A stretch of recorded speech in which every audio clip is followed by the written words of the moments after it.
അത് ശൈല ടീച്ചർ രക്ഷപ്പെടാൻ വേണ്ടിയിട്ട് പറഞ്ഞിട്ടുണ്ട്. മുഖ്യമന്ത്രിയും കൂടെ അറിഞ്ഞുകൊണ്ടാണ് ഇത് ചെയ്തത്. അവയിൽ രണ്ടുപേരും ഉണ്ട്. അപ്പോൾ നമുക്ക് ശൈല ടീച്ചറെ അങ്ങനെ വിശ്വാസം എടുക്കാതിരിക്കാൻ പറ്റും. ഒരു കാര്യം പറയുമ്പോൾ രണ്ടുപേരും ഉണ്ട്. മുഖ്യമന്ത്രിക്കും പങ്കുണ്ട്, ശൈല ടീച്ചർക്കും പങ്കുണ്ട്. വളരെ ക്ലിയർ ആയിട്ടുള്ള അഴിമതിയല്ലേ. ഒരു ലെറ്റർ കയ്യിലിരിക്കുകയാണ്, ഞങ്ങൾ റെഡിയാണ് 25,000 PP കിറ്റ് തരാമെന്ന്. അത് മേടിക്കാതെ 550 രൂപയ്ക്കും മേടിക്കാതെ 3 ഇരട്ടി പൈസയ്ക്ക് പിറ്റേ ദിവസം പോയി മേടിക്കുക. ഇത് ഇവിടെ തന്നെ ലോക്കലി അവൈലബിൾ ആയിരുന്നു. ഈ വിലയ്ക്ക് അവൈലബിൾ ആയിരുന്നു. എത്ര കമ്പനി കൊടുത്ത്?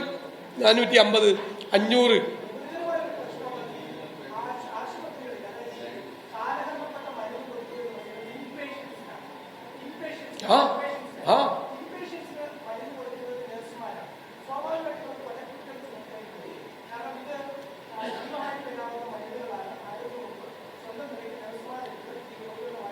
CAGയുടെ ഫൈൻഡിങ് ഇതിലെ രാസമാറ്റം, എക്സ്പയറി കഴിഞ്ഞാൽ മരുന്ന് കഴിക്കാൻ പാടില്ല എന്ന് പറയുന്നത് രാസമാറ്റം ഉണ്ടായി ജീവനാശം വരെ ഉണ്ടാകാനുള്ള സാധ്യതയുണ്ടെന്നുള്ള എക്സ്പേർട്ട് ഒപ്പീനിയനാണ് അവരിവിടെ പ്രകടിപ്പിച്ചിരിക്കുന്നത്.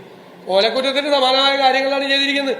ഞാൻ ചോദിക്കട്ടെ, നമ്മുടെ കുഞ്ഞുങ്ങൾക്കും നമ്മുടെ പാവങ്ങൾക്കൊക്കെ ഈ മരുന്നല്ലേ കിട്ടിയത്? പിന്നെ ഗുണനിലവാര പരിശോധന നടത്താതെ 14 കമ്പനിക്ക് ഒരു അവർ എന്ത് ചാത്തം മരുന്ന് കൊടുത്താലും ഇവിടെ വിറ്റിട്ടുണ്ട്, സാധനം പോയിട്ടുണ്ട്. ഈ 80,000 ബാച്ച് ഉള്ളതിൽ 8,000 ബാച്ച് 10% പോലും ബാച്ച് ക്വാളിറ്റി ടെസ്റ്റ് നടത്തിയിട്ടില്ല. എന്ത് ഗുരുതരമായ ആരോപണമാണ്. എക്സ്പയറി ഡേറ്റ് കഴിഞ്ഞ മരുന്ന് ആളുകൾക്ക് കൊടുത്ത് പണം ഉണ്ടാക്കി.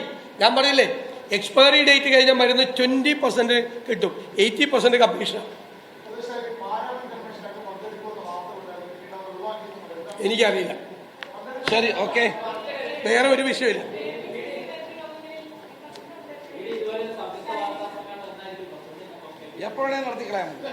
VD സതീശനും രമേശ് ചെന്നിത്തലയും ഒരുമിച്ച് വാർത്താ സമ്മേളനം നടത്തുന്നു. 2 പ്രധാനപ്പെട്ട കാര്യങ്ങൾ അവർ ഉന്നയിക്കുന്നു. ബ്രൂവറി വിഷയത്തിൽ നടന്ന ഇടപാടുകൾ അഴിമതി സംശയിക്കുന്നതാണെന്നും അതിൽ എത്ര പണം സർക്കാരിന് കിട്ടിയെന്നുള്ള ചോദ്യം ചോദിക്കുകയാണ് എന്ന് മാത്രവുമല്ല, അതീവ രഹസ്യമായി നടത്തിയ ഏർപ്പാടുകൾക്കകത്ത്, ഓപ്പൺ ടെൻഡർ വിളിക്കാതെ നടത്തിയ ഏർപ്പാടിനകത്ത് നിശ്ചയമായും അഴിമതിയുണ്ട് എന്ന ഗുരുതരമായ ആരോപണം പ്രതിപക്ഷ നേതാക്കൾ ഒരുമിച്ച് ഉന്നയിക്കുകയാണ്. PPE കിറ്റിന്റെ കാര്യത്തിലും കുറഞ്ഞ പൈസയ്ക്ക് കൂടുതൽ കിറ്റുകൾ തരാമെന്ന് പറഞ്ഞ കമ്പനിയെ ഒഴിവാക്കി കൂടുതൽ പൈസയ്ക്ക് പണം വാങ്ങി.